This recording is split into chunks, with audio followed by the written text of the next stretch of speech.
Well, we are in session 20 of the book of Genesis. We expect to finish it in 24 sessions.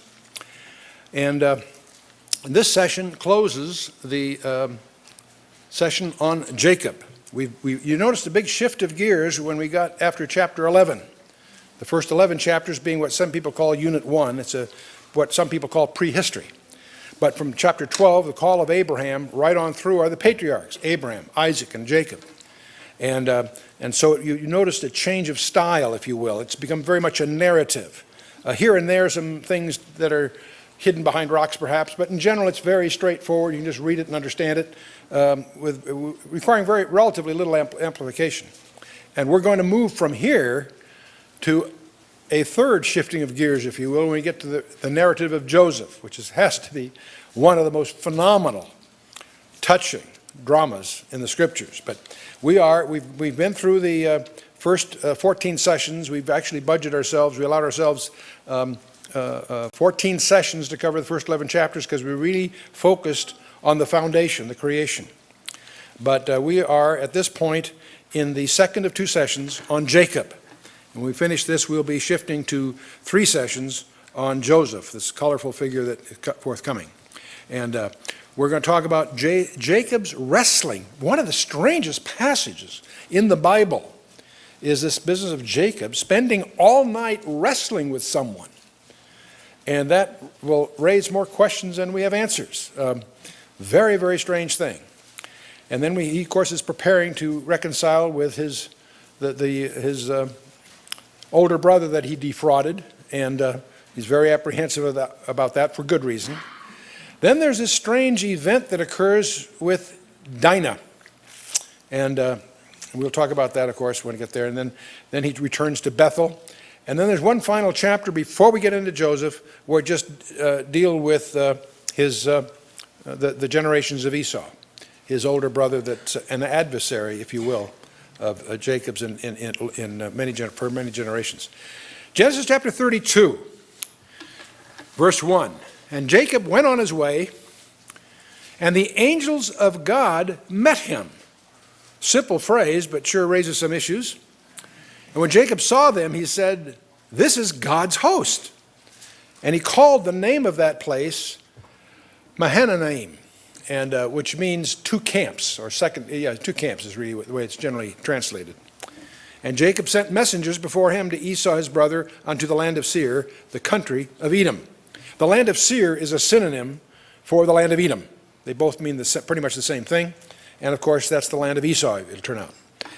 But the name of this place called Mahanaim, and you may recall that this same thing took place when he was on his way back to the land from, we'll get into it. The angels of the two camps. There are two passages. We saw the passage in chapter 28, when he encountered these angels the first time in this place, and then we find it here in this chapter. There's a term that appears, the angels of God, in its particular form, occurs only twice in the Old Testament in regards to these two places. There's also a phrase in the Hebrew that's used 4 times in chapter 28, and we find it used not only there, but also in this chapter, where it says, "This is the gate of heaven," or "This is the camp of God." There's a Hebrew construction that is similar in both. In both of these cases, in chapter 28 and in chapter 32, Jacob interprets what he had seen before he names it, and the identical expression is used in the naming of both places. And that really is why I suspect it's called two camps. There's several other reasons why you may see this as two camps, and we'll talk about that. But I think one of the fundamental aspects behind that naming is that it happened twice. Once on his way to to Haran, and once on his way back.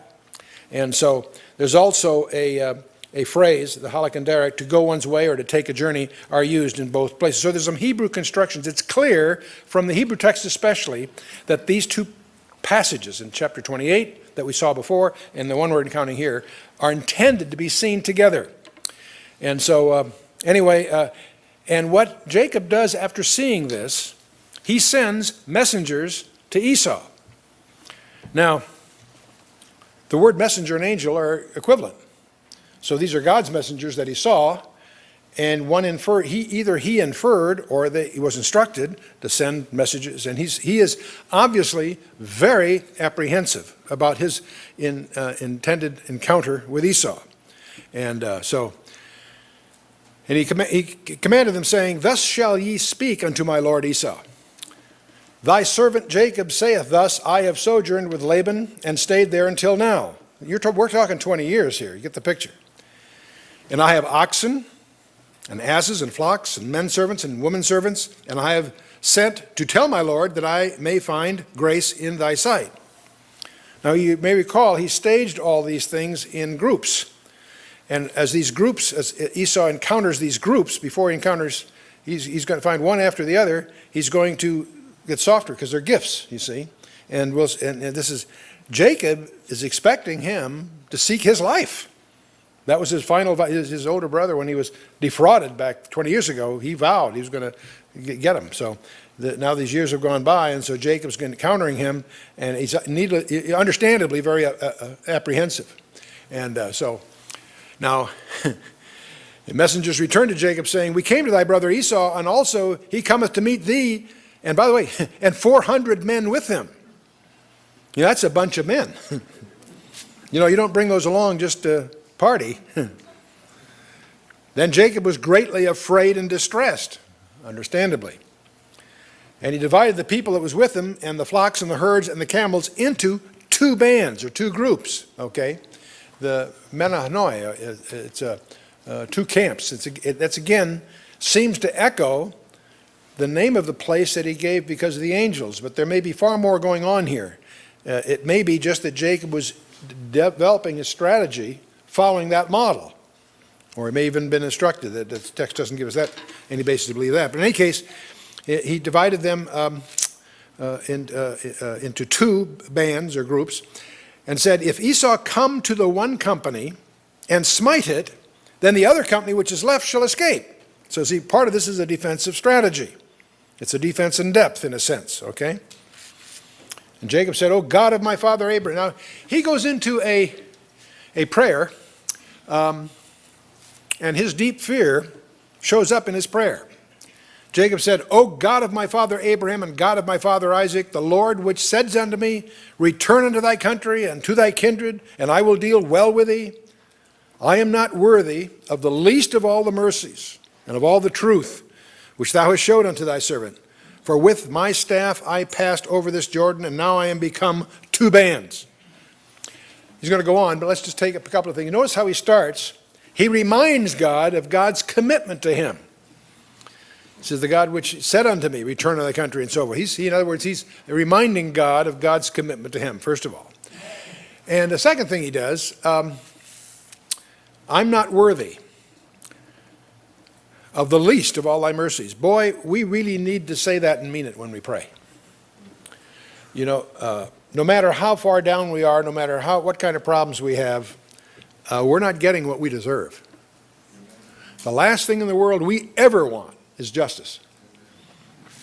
We want that which that's the difference between grace and mercy. Grace is getting that which you don't deserve. Mercy is not getting what you do. But we need to, one of the important things you will gain as you get closer to your Bible and get deeper in the Scriptures to really understand this incredible gulf between us sinful men and women and the holiness of God. But here Jacob, with all his blessings and all his proximity and all these things, he says, I am not worthy of the least of all thy mercies and of all the truth which thou hast showed unto thy servant. For with my staff I passed over this Jordan and have become 2 bands. Then he goes to his petition. Deliver me, I pray thee, from the hand of my brother, from the hand of Esau. For I fear him, lest he will come and smite me and the mother with the children. There's his candor. He puts it out there. Doesn't pussyfoot around. That's what he's sweating. We should be just as candid and open with God. I remember, I was so touching when I see Hezekiah, the days of Isaiah, when he took this challenge from the Babylonians, and he unrolled it before the altar. Let the Lord see what he's facing.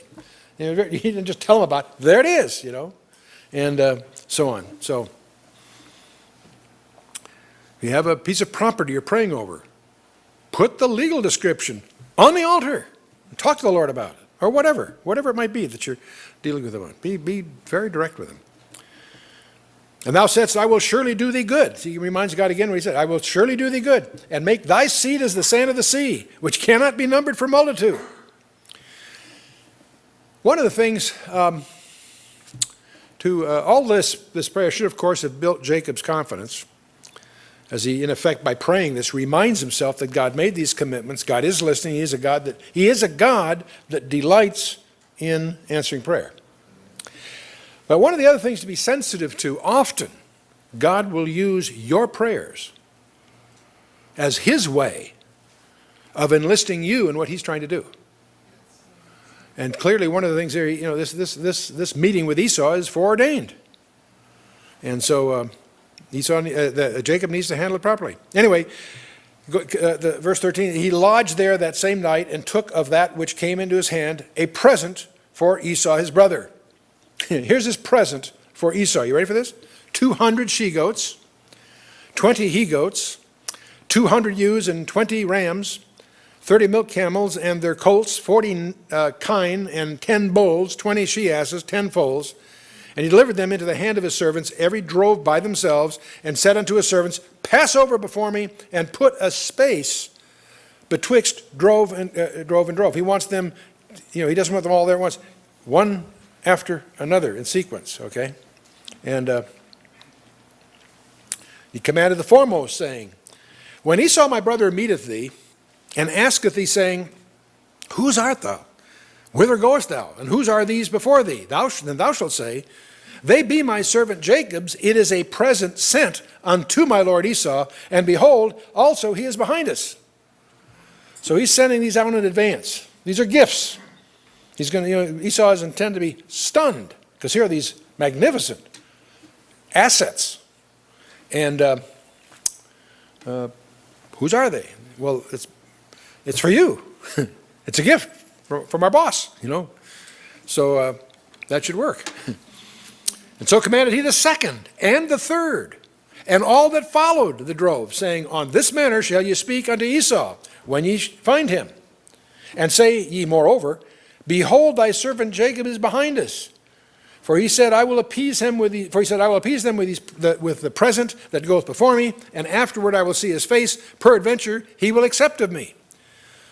So Jacob has, he doesn't, even after all this, isn't sure what kind of reaction he's going to get. He's pretty uptight, with some justification. But of course God is with him and has manifested himself to him and so forth.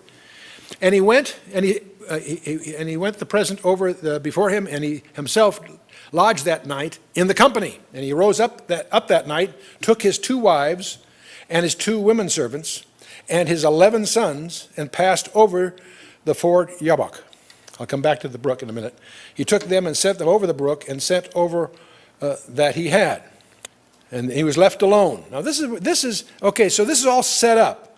He's put his wives and so forth in the order, in escalation order of the ones that he values the most.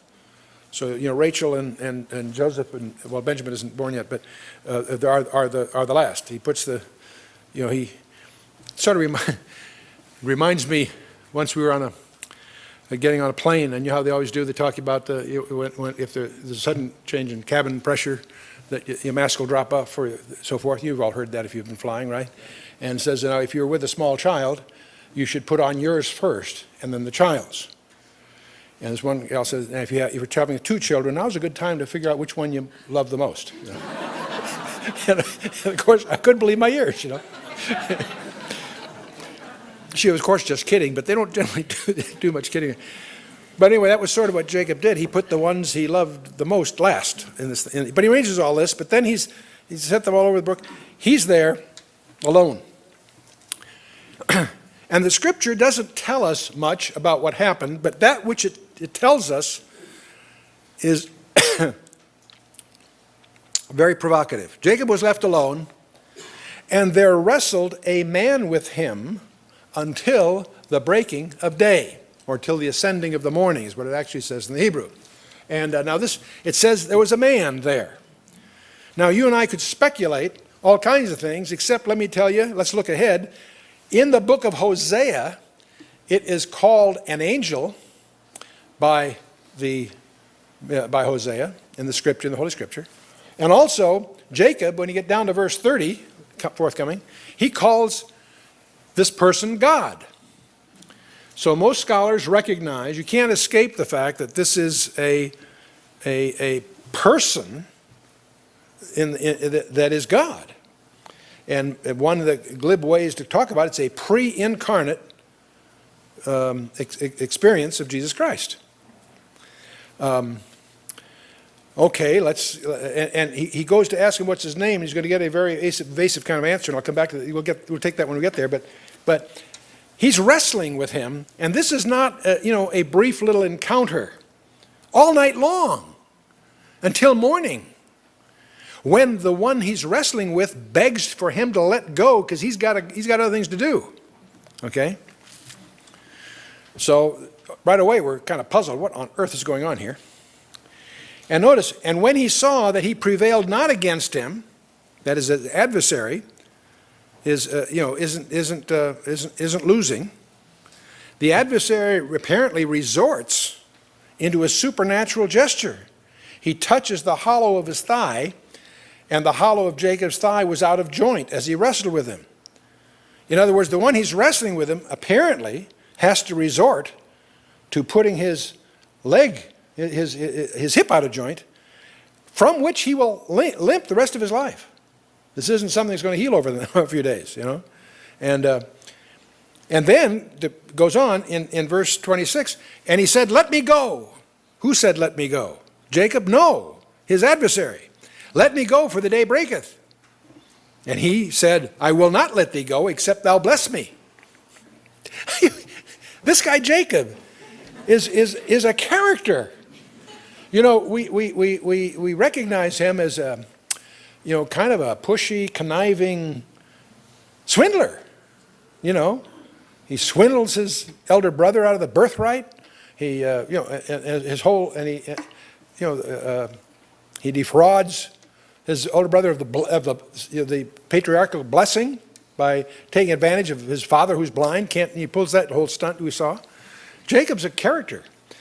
In a sense, he meets his match in his uncle Laban and spends 20 years getting defrauded step by step by Laban. So that's probably poetic justice in a sense. But here's this guy. You get sort of a namby-pamby view of him in the early chapters because, Esau's the man of the field and, Jacob's the guy of the tent. He's sort of a, mama's boy or something. Hey, this guy, now here he encounters this person. I have no idea what he thought he was doing in the beginning of it, but certainly before it's over, he recognizes who he's got that he's wrestling with. And he's wrestling with him in which his adversary cripples him, says, "Let go, I've got business, we both have other things to do." He could be saying, in effect, to Jacob, "Hey, buddy, the morning's coming, you've got Esau to face." In other words, they both have reason to break it off, right? But his adversary says, "Let me go, for the morning ascends. And I'll not let you go except you bless me." What on earth's going on here? Well, first of all, Jacob's the guy that stole the blessing from his elder brother, right? So part of what he in effect may be asking for here is to legitimize the blessing that he stole. Because clearly God had declared to the mother, among others, that he would be the blessed one. That's why she felt apparently justified in taking matters in her own hands. God doesn't need our help. We usually mess it up when we try to help him. But in any case, he was destined to have the blessing. So part of what Jacob may be doing here is to get that sanction, to get that, let's sign on the dotted line kind of thing, okay? But in any case, his adversary says to him, "What is thy name?" And he said, "Jacob." Now, when God asks a question, he's not looking for new information. He's trying to call your attention to where you're at, okay? When God goes through the Garden of Eden, says, "Adam, where art thou?" He's not hunting for him. He knows where he is. He's asking you to take stock of where you are. Boy, we need to do that. We could make a whole sermon on that. Where art thou? Where are we? When you meet a good Christian friend, hey, where are you? What's the Lord doing in your life? And we wince a little bit. Do we tell him the truth or shine on, No, really. What is thy name? He's asking him to remember who, and he says, my name is Heel Catcher. Okay? My name, I'm the supplanter, right? And from Genesis 25, you remember all that, okay? And so he said, thy name shall be called no more Jacob, but Israel. For as a prince hast thou power with God and with men, and hast prevailed. Jacob is not a namby-pamby mother's boy. He apparently was a tough, within some kind of constraints here, obviously, but nevertheless, he acquitted himself rather, what shall I say, aggressively. You shall no longer be called Jacob, but Israel. This is where Jacob's name is changed. So that raises a whole question, is what does Israel mean, okay? And most people would say that it means, well, they have a number of different translations, but the name is either prince or El, or a wrestler with God. It really means a wrestler with God. It can be translated, he that striveth with God, or he who perseveres with God.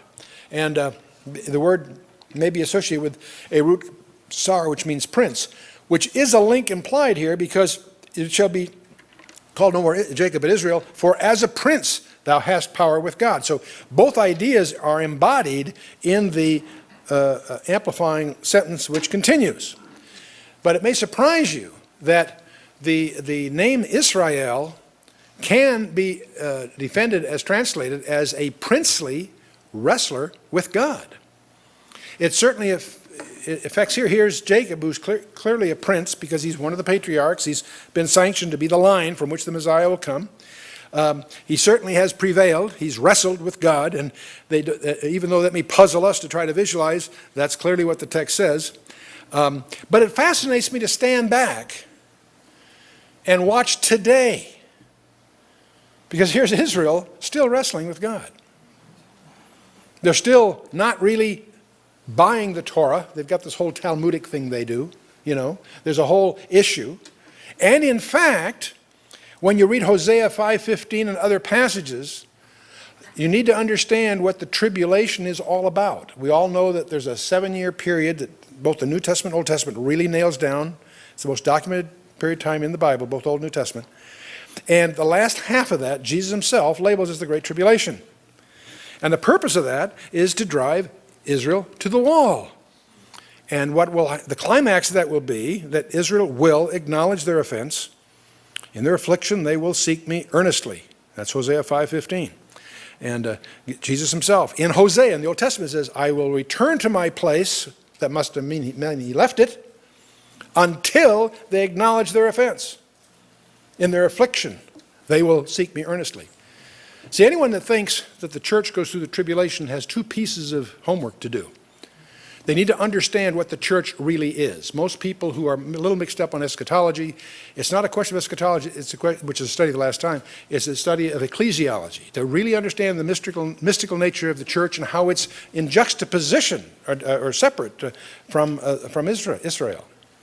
And and the second problem, you need to understand, you need to do a study of the tribulation, what it is, what its objectives are, how it's bounded, what starts it, what ends it, so forth.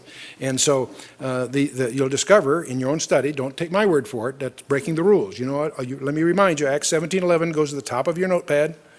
That's where Luke tells you, don't believe anything Chuck Missler tells you, but receive the word with all openness of mind and search the scriptures daily to prove whether those things be so.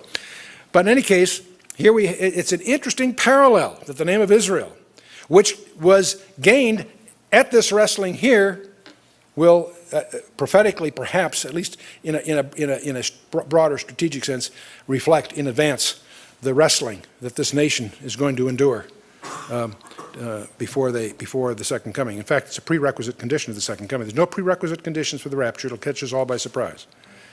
But the second coming in power and glory will come in a very specific timetable that's been laid out.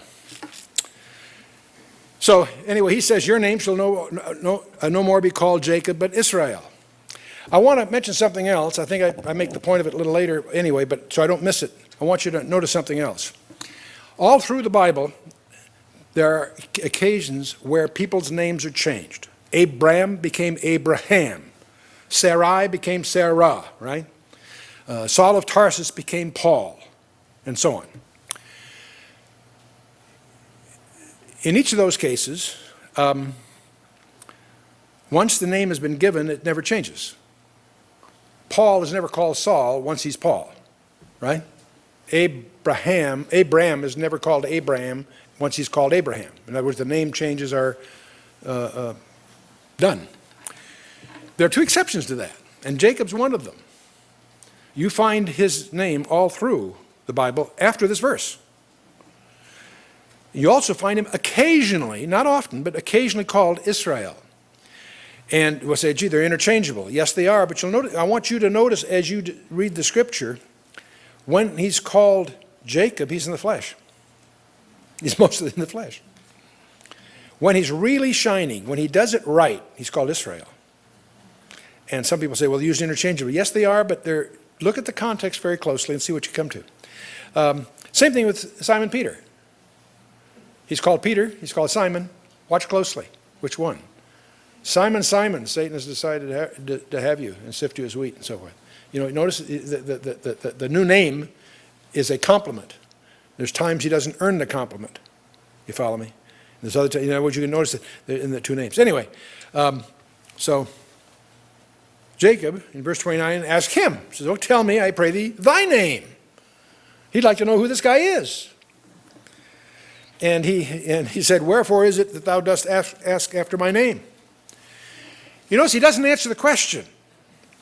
And this is the same thing that happens in Judges 13. When Manoah is confronted by an angel to tell about Samson and so forth. What is thy name? And what he really says is, my name is awesome. Uses the word there, wonderful. Well, we call that his name. Well, it could be his name, or what's really a description why you're not really getting his name, okay? You can't contain it that simply, you see. So this issue of my name, I encourage you as you mature in your Bible studies is to be very sensitive to this business of what the name means. Not just an individual name, but the whole concept of having a name. And I think you'll discover that when you get to the Ten Commandments as a mature student, you'll notice that thou shalt not take the name of the Lord thy God in vain has nothing to do with swearing. I'm not saying you should swear, don't misunderstand. I think it has to do with ambassadorship. When you take his name, you're representing him to the world as his ambassador. And if you take that in vain, that's when you do that when you misrepresent him to the world. And that should give us pause.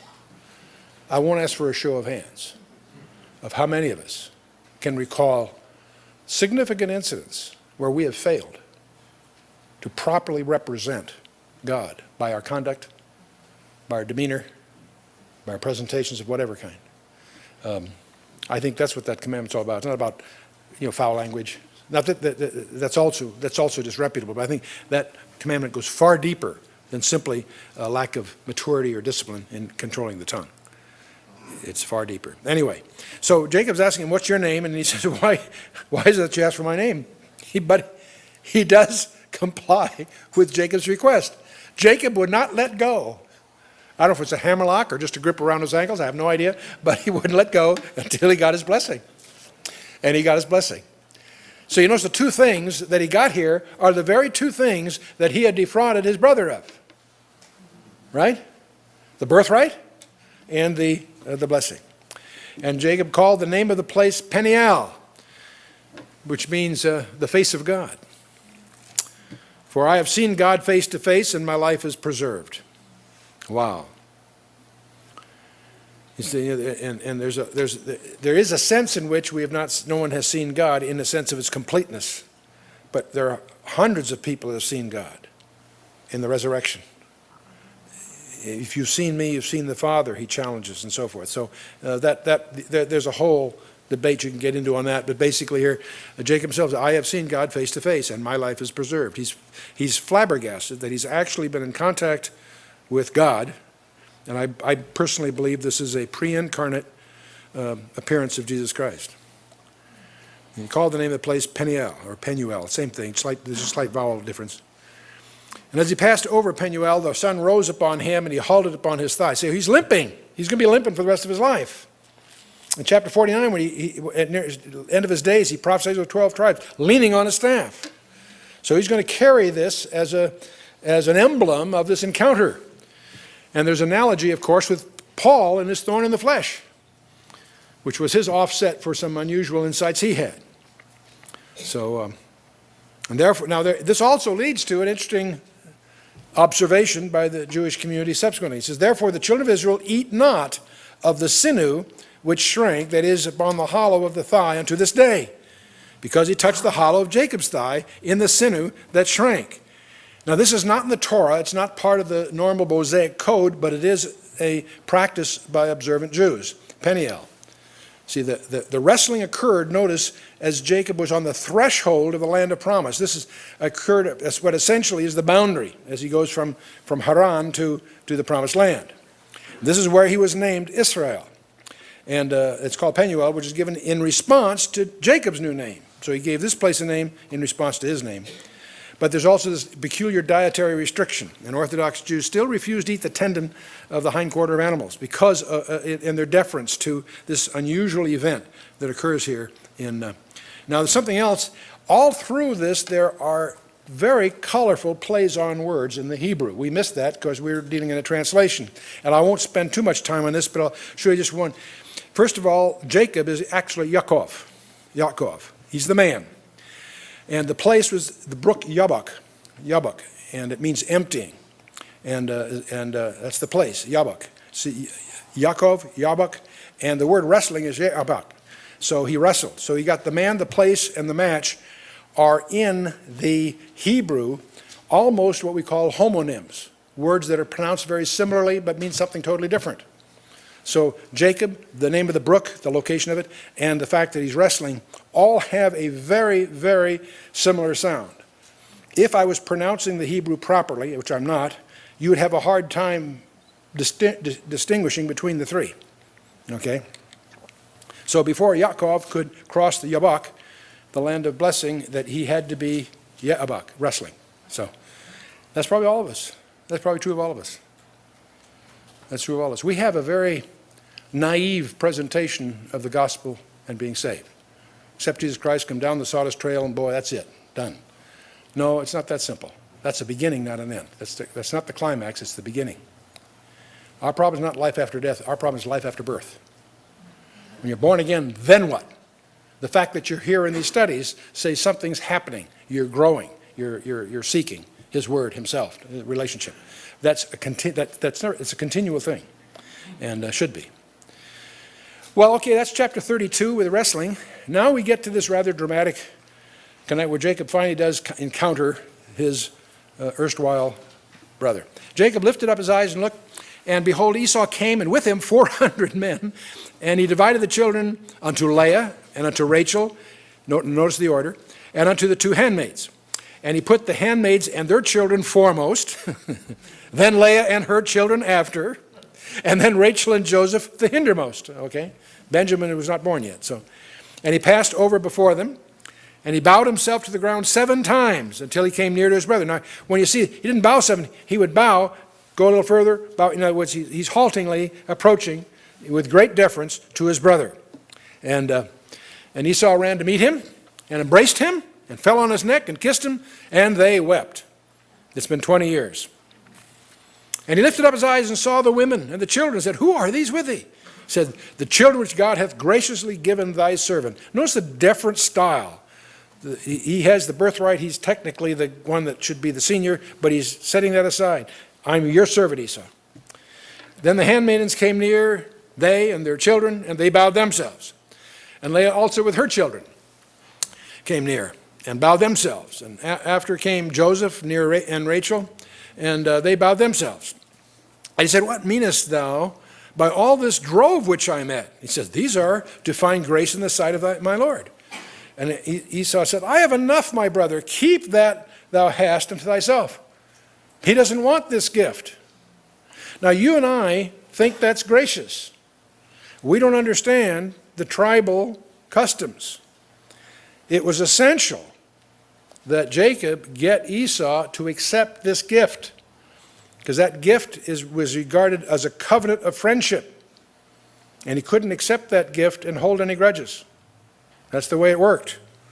You know, there's a cleanliness to that kind of thing. No messing around here. Jacob said, "Nay, I pray thee, if now I have found grace in thy sight, then receive my present at my hand, for therefore I have seen thy face as though I had seen the face of God, and thou wast pleased with me. Take, I pray thee, my blessing that is brought to thee, because God hath dealt graciously with me, and because I have enough." And he urged him, and here are 4 key words, and he took it. When that happens, if you understand the dynamics, that's when you breathe a sigh of relief. Because up till now it could be a facade. Up till now it could still be some kind of back plot going on here. And he said, "Let us make our journey and let us go, and I will go before thee." So Esau is not only accepting the gift, he's willing to travel along with him. Well, Jacob's smarter than that too. He wants them to take the gift, but he wants to go separate ways, because he probably has enough instinct here to realize that this amicability may be perishable, and indeed it will be. He said, "And my Lord knoweth that the children are tender, and the flocks and herds are young that are with me. And if men should overdrive them, one day all the flock will die. Let my Lord, I pray thee, pass over before his servant, and I will lead on softly, according as the cattle that goeth before me, and the children be able to endure, until I come unto my Lord, unto Seir." Now, apparently, Esau is on his way to Seir, which is east of the Jordan and south. And Jacob is really going to go west, okay? So Esau said, "Let me now leave with thee some of the folk that are with me." Okay, if I don't go with you, let me leave you some of my brigands. Said, "What needeth it? Let me find grace in the sight of the Lord." And Esau returned that day on his way unto Seir. And Jacob journeyed unto Succoth, and built him a house, and made booths for his cattle, and therefore the name of the place is called Succoth, which means booths. And so, and it's called here Succoth by anticipation. It's named Succoth because Jacob lived there for quite a while in these. He apparently, I forget the exact numbers, I think he's there for maybe 20 years. This wasn't a little casual stopover. And probably a big mistake, because he's going to get nothing, because he's not following God's instructions. He was supposed to be heading down to Beersheba. But he stops off here, and it's on the east side of the river, and it's south of the brook Jabbok. The Jabbok brook is about halfway between the Sea of Galilee and the Dead Sea. And it's on the east side of the Jordan, to give you a rough feeling for this. And he of course, is traveling westward here. And Jacob came to Shalem, the city of Shechem, which is in the land of Canaan, when he came from Padan Aram, and pitched his tent before the city. And he bought a parcel of field where he had spread his tent at the hand of the children of Hamor, Shechem's father, for 100 pieces of money. And pieces, these are actually, the Hebrew there is lambs. Either they were equivalent to the price of a lamb, or some scholars suspect that they had a lamb emblemed as a symbol on the coin. There's different scholastic speculations what difference does it make. And he erected there an altar and called it El Elohe Israel, God, the God of Israel. And so he erected an altar. So, by the way, another point I want to make so I don't forget it. As you study the life of Jacob, the wrestling with the angel and the new name is probably the pinnacle of his career. From this point on, he operates in some respect. He's not free of mistakes. He makes some very serious ones. But he's regarded by most scholars as that's a whole new aspect of his life. And so let's move to Genesis 34. We have a rather sordid tale here that occurs, and it wouldn't have occurred if he hadn't stopped in that region near Shechem. Dinah, the daughter of Leah, which she bare unto Jacob, went out to see the daughters of the land. Weren't supposed to do that, by the way. They're supposed to stay separate. But she mixes with the Canaanite gals. And when Shechem whose the name is the son of Hamor the Hivite, prince of the country, saw her, he took her and lay with her and defiled her. And the word in the Hebrew, the lakach, is took forcibly. It implies that an irresistible force was used. And the word ana, defiled, is clear that this is what you and I would call rape. And so this, in this culture, when a woman was debased in this sort of way, it left her with no expectancy of having any kind of valid marriage. This was, in that culture, fatal for her. But even though he raped her, he says, his soul clave unto Dinah, the daughter of Jacob, and he loved the damsel and spake kindly unto the damsel. And so to her heart, he really, by the way, something you won't probably find in your study Bible, but the word Hamor, his father's name is ass. It's the Canaanite word for ass. And now this is a very striking proof of different ideas. You and I would regard that as a derogatory label. In that culture, it was not, because that was a prized asset, if you will. No pun intended. It was what was associated with that animal was, it was sprightly, well proportioned, and speaks of great activity. So it's not a derogatory label as we might infer. And so anyway, Shechem spake unto his father Hamor and said, give me this damsel to wife. And Jacob heard that he had defiled Dinah his daughter. Now his sons were with his cattle in the field, and Jacob held his peace until they were come. And Hamor the father of Shechem went out unto Jacob to commune with him. And the sons of Jacob came out of the field when they heard it. And the men were grieved. They were very wroth, because he had wrought folly in Israel in lying with Jacob's daughter, which thing ought not to be done. Now there's no argument so far. I think all of us would agree this was inappropriate on his behalf. It is a tragedy, but that it's a pebble that causes a landslide, as we'll see, certainly. There, he wrought folly in Israel. This is the first place in the Bible where that term occurs as a label of the nation. And it's doing it anticipatorily, in a sense, because the nation isn't really born until Exodus. But it's an interesting phrase here, folly in Israel, in line with Jacob's daughter. And Hamor communed with him, saying, the soul of my son Shechem longeth for your daughter. I pray you give him to wife. And make ye marriages with us, and give your daughters unto us, and take our daughters unto you. And ye shall dwell with us, and the land shall be before you. Dwell, and trade ye therein, and get you possessions therein. Sounds like a good proposal, doesn't it? What he may not have realized is there was a strategy behind this, as you'll see, to take over their land. That is, Israel's land. But anyway, Shechem said unto her, to her father and to her brethren, let me find grace in your eyes, and what ye shall say unto me, I will give. Ask me never so much dowry and gift, and I will give according as ye shall say unto me, but give me the damsel to wife. He's giving him a blank check. Say what you will for dowry. I want her to wife.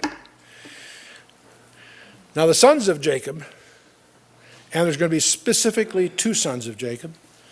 Sons of Jacob answered Shechem and Hamor his father deceitfully, and said, because he hath defiled Dinah their sister. And they said unto them, we cannot do this thing to give our sister to one that is uncircumcised, for that were a reproach unto us. But in this will we consent unto you, if ye will be as we be, that every male of you be circumcised, then will we give our daughters unto you, and we will take your daughters to us, and we will dwell with you, and we will become one people. Now they could try to sell this idea, because that was presumably the covenant relationship in which circumcision was ordained. But in any case, but if ye will not hearken unto us to be circumcised, then will we take our daughter, and we will be gone. And the words pleased Hamor and Shechem, Hamor's son. And the young man deferred not to do the thing, because he had delight in Jacob's daughter, and he was more honorable than all the house of his father. And Hamor and Shechem his son came unto this gate of their city, and communed with the men of their city, saying, now notice the inside word here. These men are peaceable with us. Therefore, let them dwell in the land and trade therein, for the land, behold, is large enough for them. Let us take their daughters to us for wives, and let us give them our daughters. Only herein will the men consent unto us for to dwell with us, to be one people, if every male among us be circumcised as they be circumcised. So the two are presenting this to the rest of the guys. But notice the footnote here in verse 23. Shall not their cattle and their substance and every beast of theirs be ours? Only let us consent unto them, and they will dwell with us. See, there's an agenda here. They think they can take these guys over. That's their strategy. And unto Hamor and unto Shechem his son hearkened all that went out of the gate of his city. Every male was circumcised, all that went out of the gate of his city. Now, something that's quite operative here, but let me just be quite explicit so you don't miss the point. When you circumcise an infant, that's a trivial thing as far as that infant is concerned. It heals quickly, and that's what it is. When you have a grown man circumcised, he is in some substantial discomfort for a while. That's not a casual thing. And that's exactly the point. And it came to pass that on the third day, when they were sore, the two of the sons of Jacob, Simeon and Levi, down his brethren, took each man his sword, came upon the city boldly, and slew all the males. Wow. The entire city, these two guys, Simeon and Levi. Why would it be those two of the 11? There are 11 sons, right? Because Benjamin hadn't been born yet, right? There's 11. Where are the other 9? Why Simeon and Levi? Because Dinah was their sister. They were all born of Leah herself, not the concubines or Rachel. So you need to understand that those first 4 guys were seniors. And Simeon and Levi, apparently, felt particularly outraged and took it upon themselves to conduct this outrage. And they slew Hamor and Shechem his son with the edge of the sword. And they took Dinah out of Shechem's house and went out. And the sons of Jacob came upon the slain and spoiled the city because they had defiled their sister. And they took their sheep and their oxen and their asses and that which was in the city and that which was in the field and all their wealth and all their little ones and their wives took they captive and spoiled even all that was in the house. And Jacob said to Simeon and Levi, Ye have troubled me to make me stink among the inhabitants of the land, among the Canaanites and the Perizzites, and I being few in number, they shall gather themselves together against me and slay me, and I shall be destroyed, I and my house. You know, before going on, this is sort of disturbing. Jacob's upset, but he's upset about his own vulnerability. Not with the outrage that he doesn't rebuke them for the sin they've committed. They've committed murder on a wholesale basis. And because of all of this, we'll discover that they will be passed over in the blessing of the birthright. In a subsequent passage, we'll talk about the succession. There's some other issues going to come up too, but they're going to be deferred as far as the birthright's concerned. You know, it's interesting to me that Levite's among them because you'll discover that Levi is apparently a pretty aggressive. You know, you think of the priests, you think of them as sort of passive. Not at all. Under Moses, it was the Levites that stood with him, and that's why they were blessed by being the priesthood, if you will. The Levites were what you and I would call politically hawks. They were aggressive, but in any case, they sure overdid it here. So it's interesting that Jacob doesn't scold him for the sin; he scolds him for the vulnerability they brought upon on the entire group. And they said, "Should we deal with our sister as with a harlot?" And so it is interesting, as a footnote in your studies, to put Deuteronomy 20, verse 16 through 18. It doesn't justify what they did here, but you will discover that in Deuteronomy, in the Torah, This is yet to come later, of course, under Moses. God says, but of the cities of these people which the Lord thy God doth give thee for an inheritance, thou shalt save alive nothing that breathes, but thou shalt utterly destroy them. And one of the things you need to study and be sensitive to, why on earth does the Torah in Deuteronomy and subsequently instruct Joshua and his following to wipe out every man, woman, and child of certain tribes? You need to understand what the Rephaim really were. But in any case, that's a footnote. Let's go on to chapter 35. Jacob, after some sojourn there, finally returns to where he was supposed to go, that is to Bethel. And God said unto Jacob, arise, go up to Bethel, and dwell there, and make there an altar unto God that appeared unto thee when thou fleddest from the face of Esau thy brother. Then Jacob said unto his household and to all that were with him, put away the strange gods that are among you, and be clean, and change your garments. You know, it's interesting. Worshiping God isn't enough. He wants no rivals. They apparently were worshiping God on the one hand, and yet they still had among themselves these teraphim, and also apparently in their garments. And Jacob wakes up to the reality and tells them to put away the strange gods, whatever they might be. Who knows what they were? Horoscope columns out of the newspaper. I have no idea. Anyway, that are among you. And be clean and change your garments. We might take that to heart. There are things that have no place in our lives, in our homes.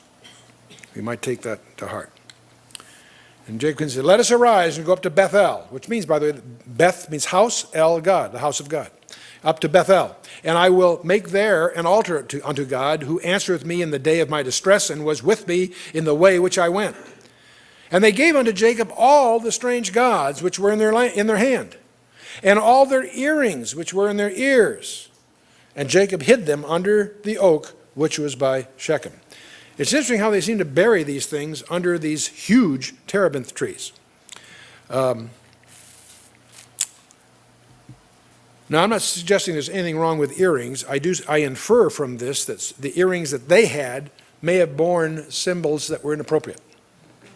And it's interesting, there are many people that will, when they visit Egypt or Athens, pick up pieces of jewelry and so forth, commemorating various historical events, not realizing those historical events were pagan and demonic in many cases. And so an average person that's not a Christian, welcome to do those things. They're just art pieces after all. But for someone that takes God seriously, they're inappropriate. As a student of architecture and history, I can remember looking forward to wanting to see the Oracle of Delphi, because all through ancient history you find the Oracle of Delphi. And I just out of curiosity, when we were up in Athens, I wanted to go up there and just see this place, because there's a place. And as I went up this long road and saw the various things, and I saw some of the monuments with crosses upside down with serpents on them, and I began to it somehow dramatized to me that this isn't just some interesting, colorful artifact of the past. This is a place that they sacrificed to demons. And as it all sank in, I actually became physically ill. I actually became very ill. As I really realized, as you get confronted with the paganism that surrounds us. And, you know, we're in election year, it happens right now, and you watch the rhetoric. And I mean on both sides of the aisle, I'm not, but it's interesting how there's this organized attack on our culture, on the institution of marriage, on the validity of the Ten Commandments. Not just breaking the commandments, but the very fact that they should have any place at all, even culturally in our history. Just it's astonishing. And you go right through this, almost everything God has ordained in the book of Genesis is under aggressive, vicious attack with a hatred on the part of some that's actually shocking. But let's get on here. Okay, so Jacob has a revival going of sorts here where they get rid of this stuff.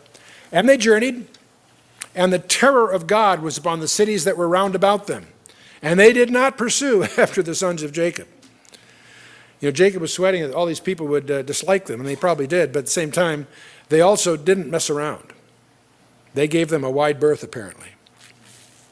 So Jacob came to Luz, which is the old name, which was in the land of Canaan, which is Bethel, he and all the people that were with him. That was the old name, and he gave him a new name.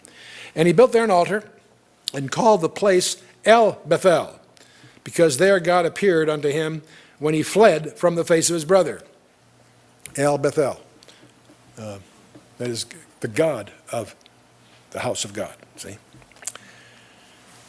But Deborah, Rebekah's nurse, died, and she was buried beneath Bethel under an oak, and the name of it was called Allon Bachuth, and which means the oak of weeping.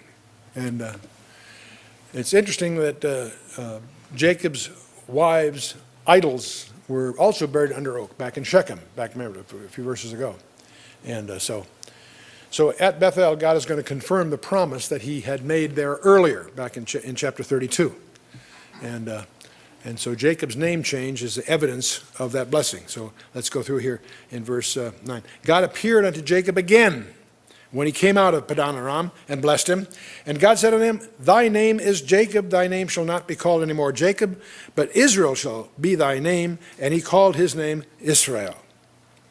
And God said unto him, I am God Almighty. The term is El Shaddai in the Hebrew, the all-sufficient one. I am God Almighty. Be fruitful and multiply. A nation and a company of nations shall be of thee, and kings shall come out of thy loins.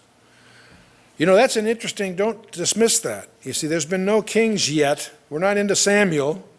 Are you with me? You always have this impression that, you know, God didn't want them to have kings, but they kept screaming if they want a king like everybody else, so God relented and gave them a king. That's a very superficial understanding, because the kings were prophesied here in as early as Genesis 35.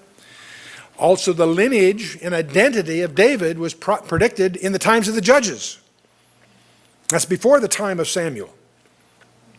And we'll talk about that as we go further in, but just recognize that many of the little summaries that we get that I'll call, in the Sunday school level of teaching are not quite on mark here.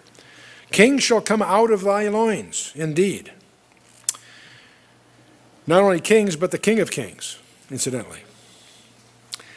And the land which I gave Abraham and Isaac, to thee I will give it. See, thee is reconfirming the covenant to Jacob here.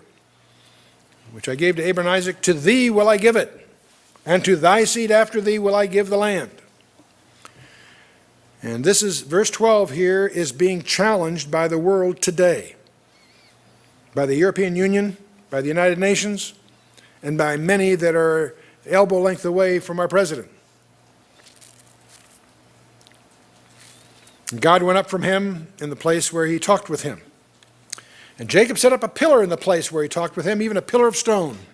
And he poured a drink offering thereon, and he poured oil thereon. And Jacob called the name of the place where God spake with him, Bethel, house of God. And they journeyed from Bethel, and there was but a little way to come to Ephrath, or Ephrathah, if you will. And Ephrathah is the old name for the place that will be called the house of bread, Bethlehem. Bethlehem Ephrathah. And Rachel travailed, and she had hard labor. Here's Rachel. She'd given her firstborn son was Joseph. We'll talk a lot about Joseph in the coming sessions. But here she's travailing, and she's in very hard labor. And it came to pass, when she was in hard labor, that the midwife said unto her, Fear not, thou shalt have this son also.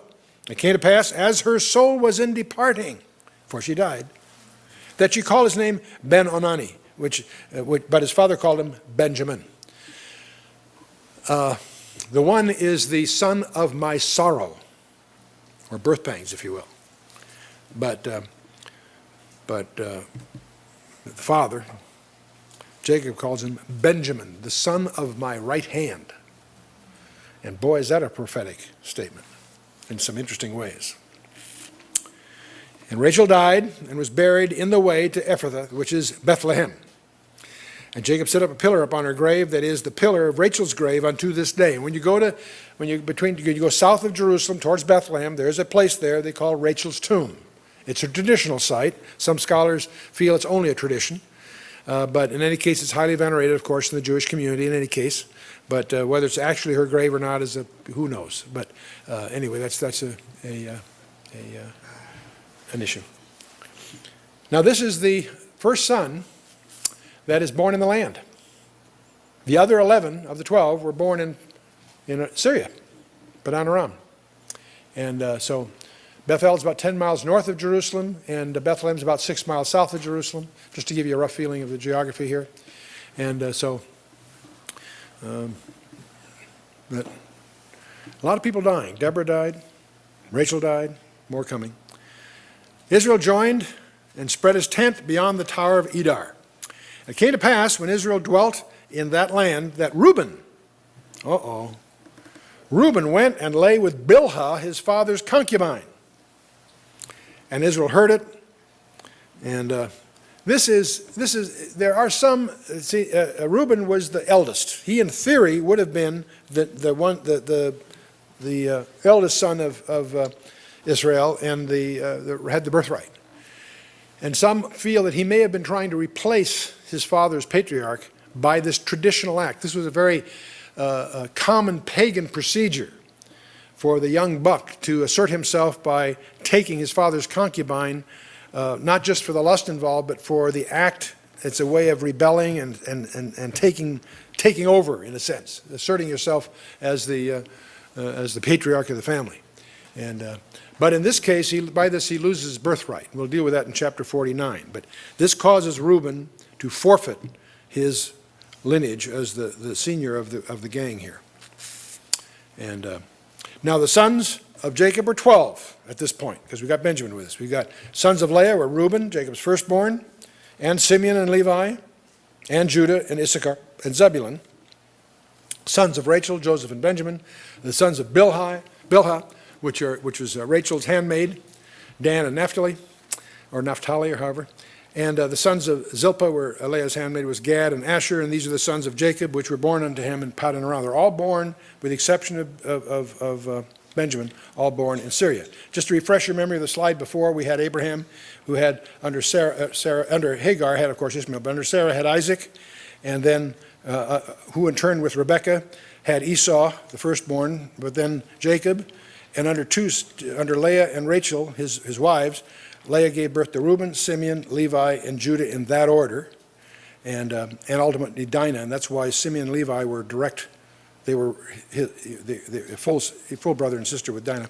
And then, of course, Rachel, because she's barren, resorts to this procedure with her handmaid Bilhah and has Dan and Naphtali. Leah sees that working out pretty well, so she does the same thing. Has her handmaid with Jacob give birth to Gad and Asher. By now, though, God has favor on Rachel, and she has Joseph. And meanwhile, Leah brings forth two more, Issachar and Zebulun. And now, Rachel now has Benjamin, but dies in childbirth. We're going to see in the subsequent sessions that Joseph will have two children when he's in Egypt. But when the family moves down there, Jacob, who's still alive then, will adopt his two sons as his own. Many people miss the significance of that. So they're not really his grandchildren. They are really they're directly adopted by Jacob. So you actually have 13 tribes, if you count Joseph as really 2. So you've got 13 to choose from. That's why you can see them numbered 20 different times in the Bible, each time in a different order, each time, many times, a different one omitted, but always ending up with 12. Let me puzzle you until you realize you got 13 to choose from. If you want to include them all, then you have the tribe of Joseph. If you want to drop one out for some reason, like the Levites because they don't go to war or whatever, you can take that out and still then split the tribe of Joseph into 2, Manasseh and Ephraim, and you still have 12, not counting the one you've dropped out. Do you follow me? That'll puzzle you if you're trying to sort that out on yourself until you realize that it's a baker's dozen, okay? All right, so that's the 12 tribes. Okay, continuing then, chapter 35, and Jacob came to Isaac, his father, unto Mamre, the city of Arba, which is in Hebron, where Abram and Isaac sojourned. And the days of Isaac were 180 years. And Isaac gave up the ghost and died, and was gathered unto his people, being old and full of days. And his sons Esau and Jacob buried him.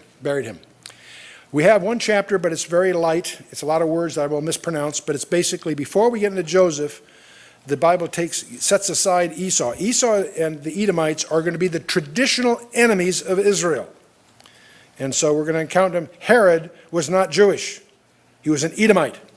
that are appointed by Rome. So you need to understand that Esau and his descendants are adversaries. But these are the generations of Esau, who is Edom. Those are synonyms. Edom means red, but you understand Esau is red in two different ways. Esau took his wives from the daughters of Canaan, Adah, the daughter of Elon the Hittite, and Aholibah, the daughter of Anna, the daughter of Zibeon the Hivite, and Bashemath, Ishmael's daughter, sister of Nebajoth. Now what's confusing about this, two of these names are not among those that were listed earlier in chapter 26 and chapter 28. So either it's often in those days a woman might have two different names, especially if they're living in different regions or something. Or there may have been more wives that we know of. So it's confusing. Scholars have different views. I could take you through all that, but it doesn't really matter. From these three wives, he has 5 sons and a lot of grandsons. But just recognize that there is some scholastic difference as to which wife is which, and I won't get into all that here. We need to wrap this up. Adah bare under Esau Eliphaz, and Beshemath bare Ruel, and Aholibamah bare Jeush and Jealam and Korah, and these are the sons of Esau which were born unto him in the land of Canaan. Korah doesn't show up in some of the later lists, so we suspect that he may have died right after receiving a chieftainship, but that's speculation. Anyway, Esau took his wives and his sons and his daughters and all the persons of his house and his cattle, all his beasts and all of his substance, which he had got in the land of Canaan, and went into the country from the face of his brother Jacob. One strange contrast between these two groups. Jacob has all his sons, except for one, the last one, in Syria, and brings them into the land. Esau has all his sons in the land of Canaan, takes them to Seir. Not a big deal, but it's almost antiphonal in a sense. And their riches were more than they might dwell together. Just remember, just like Lot and Abraham was. And the land wherein they were strangers could not bear them because of their cattle. Thus dwelt Esau in Mount Seir. Esau is Edom. And these are the generations of Esau, the father of the Edomites, in Mount Seir. The names of Esau's sons: Eliphaz, the son of Adah, wife of Esau; Reuel, the son of Bashemath, the wife of Esau. The sons of Eliphaz were Teman, Omar, Zepho, Gatam, and Kenaz. And Timnah was the concubine of Eliphaz, Esau's son, and she bare Eliphaz Amalek. Now here's a name you're going to see a lot of, the Amalekites. They also, of course, will be a very prominent adversary of Israel. But they're in effect from the Edomites. These were the sons of Adah, Esau's wife. The sons of Reuel were Nahath, Zerah, Shammah, Mitzah, and these were the sons of Bashemath, Esau's wife, and these were the sons of Aholibah, the daughter of Anna, the daughter of Zibeon, Esau's wife, and she bare unto Esau Jeush, Jalam, and Korah. And these were dukes, or chiefs, if you will, of the sons of Esau. The sons of Eliphaz, the firstborn of Esau, the duke, or chief, if you will, of Teman, Duke Omar, or Zepho, and Kenaz. And Duke Korah, Duke Gatam, and Duke Amalek. And these are the dukes that came out of Eliphaz in the land of Edom. These were the sons of Adah. These are the sons of Reuel, Esau's son, Duke of Nahath, Duke of Zerah, Duke of Shammah, Duke of Mitzah. And these are the dukes that came of Reuel in the land of Edom. And these are the sons of Bashemath, Esau's wife. And these are the sons of Aholibah, the Esau's wife, Duke Jeush. They all get chieftains here, in other words. Duke Jalam, Duke Korah. These are the dukes that came out of Aholibah, the daughter of Anah, Esau's wife. And these are the sons of Esau, who was Edom, and they are their dukes or chiefs.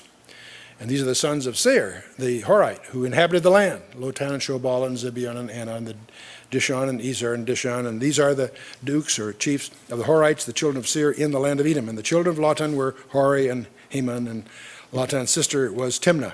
And the children of Shobal were these: Alvan and Manahath and Ebal and Shepho and Onam. And these were the children of Zibeon, both Ajah and Anna, and that was that. And this was that. That was this? Anyway.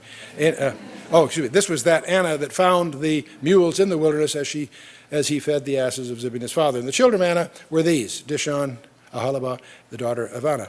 And these are the children of Dishon: Hemdan, Eshban, Ithran, Cheran. The children of Ezer were these: Bilan, Zavan, and Canaan. And the children of Dishon were these: Uz and Aran. These are the dukes that came out of the Horites. And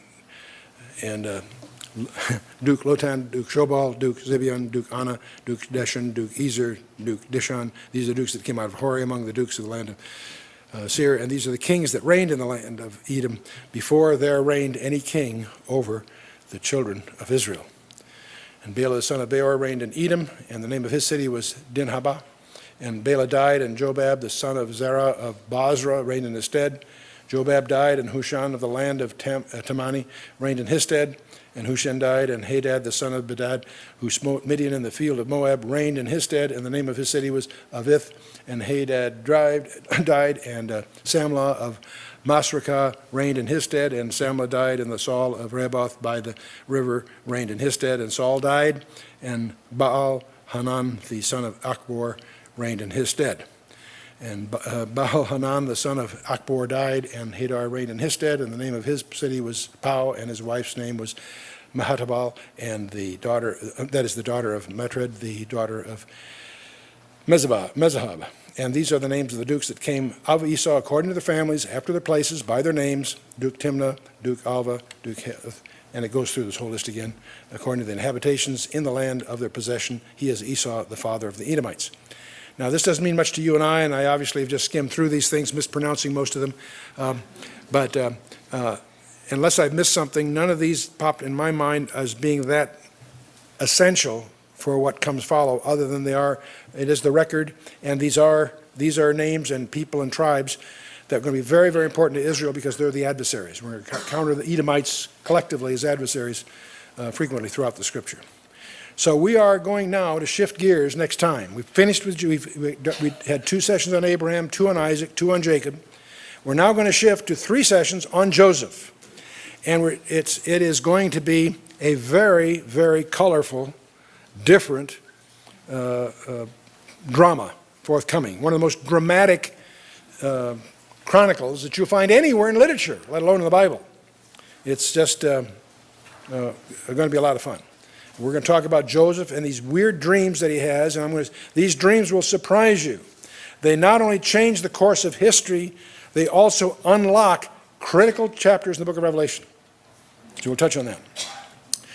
There's going to be this very bizarre episode with Judah and his daughter-in-law, Tamar. That also will figure prominently in the messianic prophecies of Jesus Christ that emerge, of all crazy places, in the book of Ruth. We'll talk about that. And we'll also find, by the way, there are encryptions hidden behind the text that I'll highlight for you in a very surprising way. And then, of course, Joseph is imprisoned. He's falsely accused, and he's put in prison. And we're all familiar with that. And there's a very interesting episode that occurs in prison that has great impact 12 years later. And then, of course, when imprisoned, he is going to be forgotten, and that's a whole issue there. So next time, I encourage you to read the next 4 chapters in the book of Genesis. Let's stand for a closing word of prayer.